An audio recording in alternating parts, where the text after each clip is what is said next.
Okay, in this video we're going to think about limits of multivariable functions. First, let's look back at single variable functions, which means that our domain is in R1 and our function's in R2. So here's an example where f of x is equal to 1 when x is greater than or equal to 0 and negative 1 when x is less than 0. If you take a look at the graph of this function, we can see that the limit as x approaches 0 from the right for this function is equal to positive 1, right? If we're approaching from this direction, we're letting our independent variable get as close to 0 as we can possibly make it, and the limit will be 1. However, if we look at the limit as x approaches 0 from the left side for this same function, we can see that the y values are tending towards negative 1, even though the function's defined at 1. So coming from the left side, our function values are at negative 1 and getting arbitrarily close to negative 1. So in single variable calculus, because as we approach 0, the function's approaching 1 from one direction and negative 1 from the other direction, we say here that the limit as x approaches 0 of our function f of x does not exist.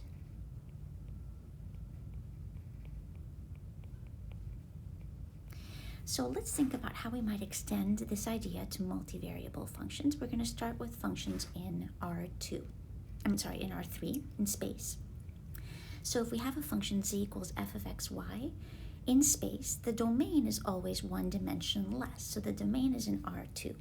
So here we have on the right the domain of our function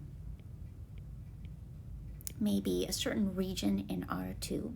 And if we're interested in what's happening to our function as x, y approaches the point x0, y0, for this function f of x, y, we have a lot more to think about. We don't just have two directions to come from, right? In single variable calculus, x could only come from the right or from the left. But in multivariable calculus, we could be approaching our point from lots of different directions, from an infinite number of directions around that point. And so things get a little bit more tricky. We would need to show that the limit exists, that from any direction, no matter how we're approaching the point within our domain, the function value should always end up at the same place with the same height. So that makes things very, very tricky. So one thing that we're going to develop here is something called the two-path test for the existence of a limit. And this is going to help us show that a limit does not exist rather than showing that a limit does exist. So here's the idea. If we're approaching our point in R2 from two different paths and we get two different limits, then the limit does not exist. So let's write that down formally, and we'll say if f of xy, so if our function f of xy has two different limits,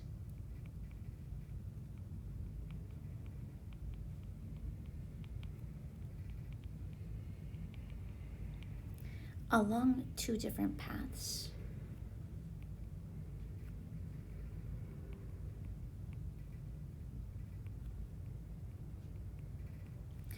as xy approaches x0, y0, then we say that the limit does not exist. So if our function's approaching two different values from two different paths, then our limit does not exist, much like the single variable example above.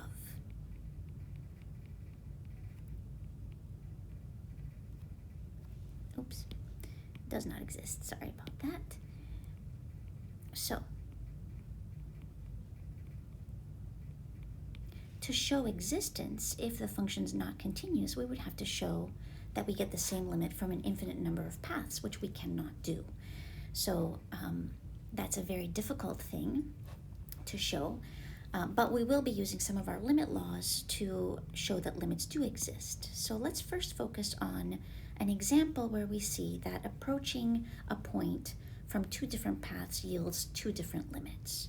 So let's take an example where our function f of xy equals xy divided by x squared plus y squared. And here we're interested in what is going on as we're approaching 0, 0, the origin for this function.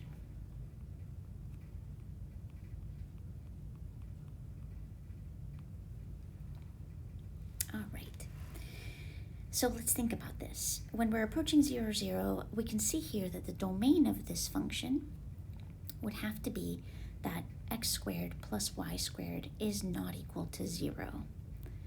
And that means that at 0, 0, we have a problem because that would make the denominator 0. Now, just because we have a problem doesn't mean that the limit does not exist. So we're going to investigate this limit when we're approaching from two different paths. So let's first investigate the limit when we approach from the line. So we're going to approach 0, 0 from the line y equals x. Let's see what happens. So when y is equal to x, we can look back at our function and replace our y values with x, because that's when x and y are equal to each other. And that then gives us, as xy approaches 0, 0, our function will become x times x. I'm replacing y with x because we're approaching from the line y equals x, where they're all equal to each other, over x squared plus x squared. And so we can see if we simplify this, we have the limit as xy approaches 0, 0 from this line to become x squared over 2x squared, which then is just 1/2. So great, the limit from this direction approaching from the line y equals x does exist, and that limit is 1/2. Now, let's try approaching from a different path. So we're going to approach 0, 0 this time from the line y equals negative x, and let's see what happens when we approach from a different direction. So this time, again, we're letting xy approach 0, 0, but we'll have x times negative x over x squared plus x squared. So I'm replacing y with a negative x because that's the path that we're taking towards 0, 0. And this is going to give us the limit as xy approaches 0, 0 of negative x squared over 2x squared, and that gives us a negative 1/2.